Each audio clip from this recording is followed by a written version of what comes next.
Welcome all of you 10th class की exercise 4.4 find the nature of the roots of the following quadratic equation if the real roots exist find them. इसके अंदर हमने ये equation दे रखी हैं, quadratic द्विघात समीकरण हैं। इसके रूट बताने हैं कि जो इसके रूट हैं वो रियल यानी कि वास्तविक हैं या नहीं हैं। तो उसको निकालने का सूत्र होता है जिसको हम क्वाड्रेटिक फार्मूला बोलते हैं। कैसे करेंगे? लेट क्वाड्रेटिक इक्वेशन ली हमने ए एक्स स्क्वायर जमा में b x plus c is equal to 0। और भी इसको हम ऐसे लिख सकते हैं 2x स्क्वायर जमा में 3x जमा में 5 इज इक्वल टू 0। ए की वैल्यू यहाँ पे 2 है, बी की वैल्यू 3 है, सी की वैल्यू 5 है। सम ऑफ रूट्स होता है कि जो रूट्स होते हैं उनका जो जोड़ करते हैं वो होता है माइनस के बी बाई ए। पहली जो है ए, दूसरा जो होता है बी, तीसरा सी। बी की वैल्यू यहाँ पे 3 है तो माइनस के 3 बटे में ए कितना है 2। तो ये होता है सम ऑफ रूट्स। प्रोडक्ट होता है सी बाई ए। सी 5 है और ए 2 है तो ये उसका प्रोडक्ट हो गया। इसके बाद इसके जो रूट हैं यानी कि डी निकालना हमने। डी इज इक्वल टू है बी स्क्वायर माइनस के 4ac। डी होता है इसमें डिस्क्रिमिनेंट और इसके रूट बताने हमने कि नेचर ऑफ रूट कैसे होंगे। नेचर ऑफ रूट्स यदि पहले देखेंगे हम, यदि डी की वैल्यू 0 से बड़ी है, 0 से बड़ी है तो इसके 2 रूट होंगे। 2 रूट्स आर रियल होंगे एंड डिफरेंट। इसके जो रूट हैं 2 रूट होंगे, वास्तविक होंगे। रियल होता है वास्तविक और डिफरेंट यानी कि दोनों की वैल्यू अलग अलग होगी।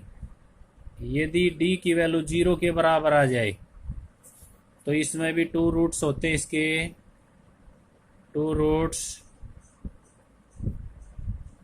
दोनों के दोनों रियल होंगे यानी कि वास्तविक संख्याएं होंगी एंड इक्वल होंगे।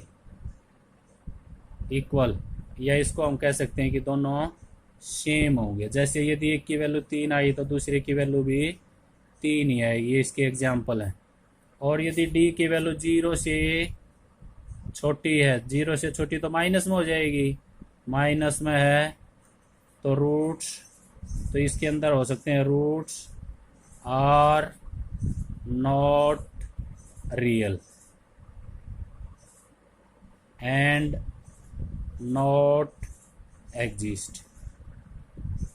उसके जो रूट हैं वो एग्जिस्ट नहीं करेंगे। फर्स्ट क्वेश्चन देखो। फर्स्ट क्वेश्चन है इसका 2x square minus 3x plus 5 is equal to 0। इसके अंदर हम ए की वैल्यू भी लिख सकते हैं। ए की वैल्यू यहाँ पे 2 है, बी की वैल्यू यहाँ पे माइनस के 3 है, सी की वैल्यू 5 है। तो डी किसके बराबर होगा? बी स्क्वायर माइनस के 4ac। तो बी कितना यहाँ पे माइनस 3 का स्क्वायर माइनस के 4, ए की वैल्यू 2 है, सी की वैल्यू 5। तो माइनस का स्क्वायर तो प्लस हो जाएगा और 3 का स्क्वायर 9 माइनस के 4 2 जा 8, 8 5 जा 40 तो ये माइनस के 31 आ गया। डी की वैल्यू यहाँ पे माइनस में आ गई। डी की वैल्यू 0 से छोटी है तो क्या करेंगे हम, इसमें लिखेंगे रूट्स आर नॉट रियल, ना ही इसके रूट रियल हैं and not exist, not exist, और ना ही इसके जो रूट हैं वो एग्जिस्ट करेंगे। सेकंड पार्ट है इसका 3x स्क्वायर माइनस के 4 root 3x plus 4 is equal to 0। यहाँ पे ए की वैल्यू है 3, बी की वैल्यू है माइनस के 4 रूट 3 और सी की वैल्यू है 4। अब देखो जो डी होता है विभक्त कर बोलते हैं इसको, बी स्क्वायर माइनस के 4ac। तो b कितना है माइनस के 4√3, इसका स्क्वायर माइनस के 4, a की वैल्यू 3 है और c की वैल्यू 4। माइनस का स्क्वायर करेंगे तो प्लस हो जाएगा, 4 का स्क्वायर हो गया 16। √3 का स्क्वायर देखो, √3 स्क्वायर का अर्थ होता है √3 को 2 बार गुणा करेंगे, और रूट जो होता है उसको बोलते हैं हाफ पावर, गुणा में 3 की पावर 1/2। आधी पावर क्या है, आधी दिया है तो 3 की पावर 1 होगी यहाँ पे, तो ये हो गया 3। इसको हम वैसे भी कह सकते हैं कि रूट हट गया इसका, माइनस के 48। ये हो गया 48 minus 48 is equal to 0। D की वैल्यू 0 है, डी इज इक्वल टू है 0। तो रूट्स कैसे होंगे, रूट्स आर रियल, इसके जो रूट हैं वो रियल होंगे और एग्जिस्ट भी करेंगे। एग्जिस्ट करेंगे तो डी की वैल्यू यदि 0 के बराबर है तो दोनों रूट सेम होंगे, माइनस के b/2a।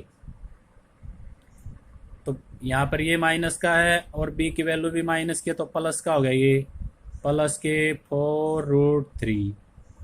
2 as it is, a की वैल्यू कितनी है यहाँ पे 3, 2 से 4 2।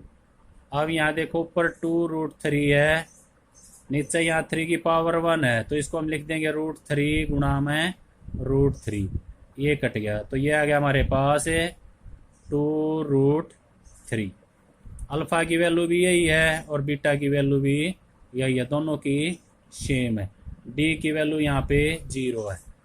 दूसरा सूत्र तो हम इसमें यूज़ करते हैं अल्फ़ा बीटा माइनस के प्लस माइनस b² माइनस के 4ac/2a, ये भी यूज़ कर सकते हैं।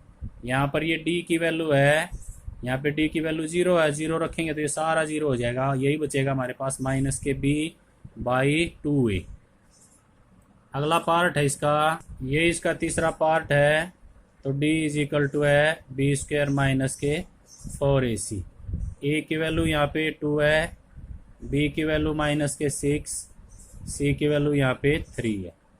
ये इसमें रखेंगे हमें, b कितना है यहाँ पे 6, माइनस का है तो माइनस का स्क्वायर माइनस के 4, a की वैल्यू 2 है, c की वैल्यू 3, माइनस का स्क्वायर प्लस 6 का 36 माइनस 4 2 8, 8 3 24, ये हो गया। तो यहाँ पे बच गए 12।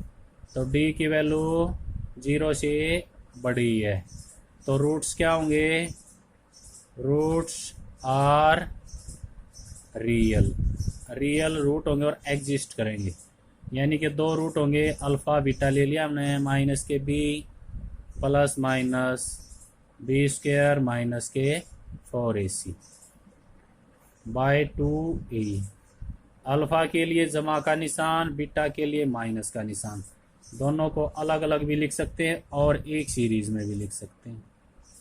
यहाँ पे माइनस का b है, b की वैल्यू यहाँ पे कितनी है माइनस के 6, ये भी माइनस का, ये भी माइनस का, तो प्लस के 6 हो गए, plus minus b² minus 4ac कितना है 12/2। a की वैल्यू कितनी है 2, तो यहाँ रख दिया हमने 2।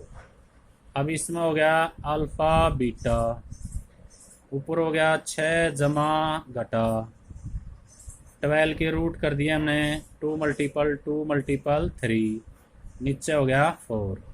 अब ये 2 रूट के अंदर है तो 1 2 इसमें से बाहर आ जाएगा, तो ये हो गया 6 प्लस माइनस 2 बार रह गया, अंदर रह गया √3, नीचे हो गया 4। दोनों सेम चलेंगे अल्फ़ा बीटा, अल्फ़ा बीटा। अब इसमें से 2 कॉमन ले लिया हमने, 2 कॉमन, यहाँ बच गया 3 प्लस माइनस √3, नीचे बच गया 4। 2 से 4 काट दिया हमने, तो अल्फ़ा की वैल्यू 3 जमा में √3/2 और बीटा की जो वैल्यू है वो है 3 माइनस √3/2। ये अलग अलग लिख दिया हमने, अल्फ़ा की तो पॉजिटिव, बीटा की नेगेटिव। सेकंड क्वेश्चन है इसका, find the value of k, k की वैल्यू फाइंड आउट करनी है for each of the following quadratic equation so that they have two equal root. Equal root कब होते हैं? जब डी की वैल्यू 0 है। तो इसको हमें डी की वैल्यू 0 लेके के की वैल्यू फाइंड आउट करेंगे। ये क्वेश्चन नंबर सेकंड का जो फर्स्ट पार्ट है, ए की वैल्यू यहाँ पे 2 है, बी की वैल्यू के है, सी की वैल्यू यहाँ पे 3 है। तो डी इज इक्वल टू है बी स्क्वेयर माइनस के 4ac। दोनों रूट इक्वल है तो डी की वैल्यू 0 रख दी हमने, क्योंकि डी की वैल्यू 0 है तो रूट दोनों इक्वल होते हैं। तो बी कितना यहाँ पे के का स्क्वेयर माइनस के 4, ए की वैल्यू 2, सी की वैल्यू 3। तो ये हो गया 0, के स्क्वेयर माइनस के, ये हो गया 8, 3 जा 24। अब यहाँ पे के को इस साइड में लिया माइनस के स्क्वेयर माइनस के 24, दोनों यहाँ से माइनस कट गई। के की वैल्यू चाहिए, ये हो गया रूट के 24 प्लस माइनस के की वैल्यू होगी यहाँ पे positive negative root 24। Positive negative 24 के रूट कर सकते हैं हम 2, 2 दूनी 4, 4 दूनी 8, 8 तिया 24। अब रूट में से 2 में से एक बार आता है तो पॉजिटिव नेगेटिव 2 बार आ गया, अंदर बच गया 6। तो यहाँ पे के की 2 वैल्यू होंगी, एक तो जमा की और एक घटा की 2√6। तो ये क्वेश्चन था। सेकंड है इसका पार्ट है कि x bracket x minus 2 plus 6 is equal to 0। अंदर गुणा करेंगे इसकी, पहले हम के एक्स स्क्वेयर माइनस के 2kx प्लस के 6 इज इक्वल टू 0। तो a की वैल्यू यहाँ पे k है, b की वैल्यू यहाँ पे माइनस के 2k है और c की वैल्यू यहाँ पे 6 है। तो d की वैल्यू क्या हो जाएगी? बी स्क्वेयर माइनस के 4ac। d की वैल्यू 0 होगी। बी स्क्वेयर कितना है इसमें? b है माइनस के 2k का स्क्वेयर माइनस के 4, a की वैल्यू k है, c की वैल्यू 6। ये 0 है जी टीज, माइनस का स्क्वायर प्लस हो गया, 2 का स्क्वायर 4, के का स्क्वायर है जी टीज माइनस के 4 6 24 के। अब इसको पहले लिखते हैं हम, यहाँ इन दोनों में 4 कॉमन है, 4 के, यहाँ के बच गया माइनस के 6 इज इक्वल टू 0। 0 को हमने परली साइड में पलट दिया, इसको इस साइड में। अब इसमें 2 रूट हो गए कि ये हो गया एक ये 4k इज इक्वल टू 0, दूसरा k माइनस के 6 इज इक्वल टू 0। k की वैल्यू कितनी होगी? 6। यहाँ पे k की वैल्यू कितनी हो जाएगी? 0। 4 यहाँ पे डिवाइड हो जाएगा, k की वैल्यू 0 और k की वैल्यू 6। ये दोनों वैल्यू, या k की वैल्यू 0 है तो भी दोनों रूट सेम आएंगे और k की वैल्यू 6 है तो भी दोनों रूट सेम आएंगे। ये 2 क्वेश्चन आपने करने हैं। Thank you. Have a